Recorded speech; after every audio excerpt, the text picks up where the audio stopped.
বাংলাদেশের মুক্তিযুদ্ধে মুজিবনগর সরকার। স্বাধীনতা ঘোষণাপত্র, সংগঠন ও ভূমিকা।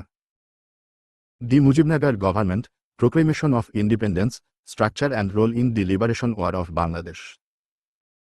ভূমিকা। ১৯৭১ সালের ২৫শে মার্চ পাকিস্তানি বাহিনীর গণহত্যার পর পূর্ব বাংলায় একটি বৈধ ও সংগঠিত সরকার গঠন করা জরুরি হয়ে পড়ে। এই প্রেক্ষাপটে ১৭ এপ্রিল ১৯৭১ সালে মেহেরপুরের বৈদ্যনাথতলায় মুজিবনগর গঠিত হয় বাংলাদেশের প্রথম অস্থায়ী সরকার, যা ইতিহাসে মুজিবনগর সরকার নামে পরিচিত। এই সরকার মুক্তিযুদ্ধকে রাজনৈতিক বৈধতা, সাংবিধানিক কাঠামো ও কূটনৈতিক দিকনির্দেশনা প্রদান করে। ১. স্বাধীনতা ঘোষণাপত্র, প্রোক্লেমেশন অফ ইন্ডিপেন্ডেন্স। ক. ঘোষণাপত্রের পটভূমি।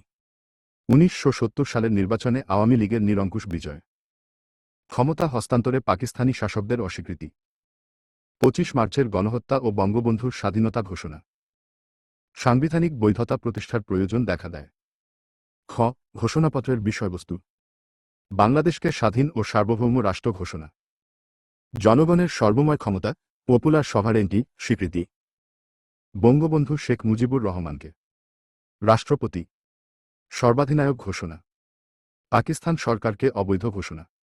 ২৬শে মার্চ ১৯৭১ থেকে ঘোষণাপত্র কার্যকর। গ. ঘোষণাপত্রের তাৎপর্য। মুক্তিযুদ্ধ পায় আইনগত ও সাংবিধানিক ভিত্তি। আন্তর্জাতিক অঙ্গনে বাংলাদেশের বৈধতা বৃদ্ধি। সামরিক ও রাজনৈতিক নেতৃত্বে স্পষ্টতা। ২. মুজিবনগর সরকারের সংগঠন, অর্গানাইজেশন, স্ট্রাকচার। ক. রাষ্ট্রীয় কাঠামো।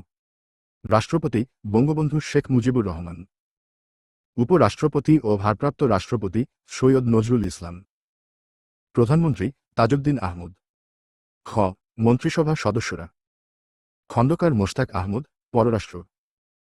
এম মনসুর আলী, অর্থ। কামরুজ্জামান, স্বরাষ্ট্র ও ত্রাণ। ৪ জাতীয় নেতা মিলে সরকার পরিচালনা। গ. প্রশাসনিক ব্যবস্থা। বাংলাদেশকে ১১টি সেক্টরে ভাগ।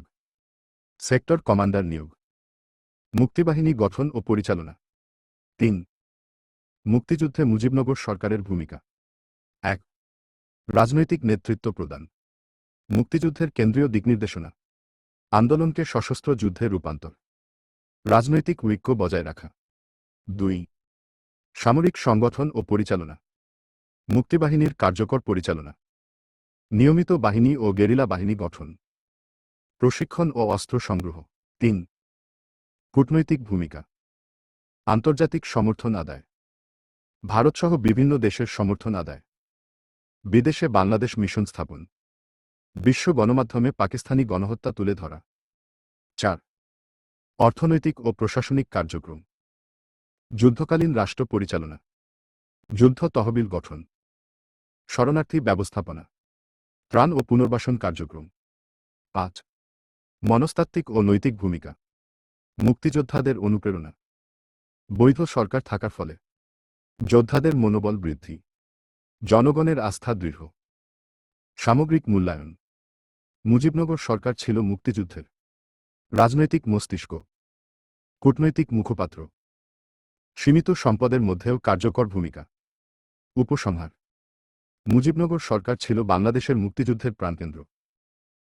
স্বাধীনতা ঘোষণাপত্রের মাধ্যমে যুদ্ধকে সাংবিধানিক ভিত্তি দেওয়া, সংগঠিত প্রশাসনিক কাঠামো গড়ে তোলা এবং আন্তর্জাতিক সমর্থন অর্জনের মাধ্যমে এই সরকার মুক্তিযুদ্ধকে বিজয়ের পথে পরিচালিত করে।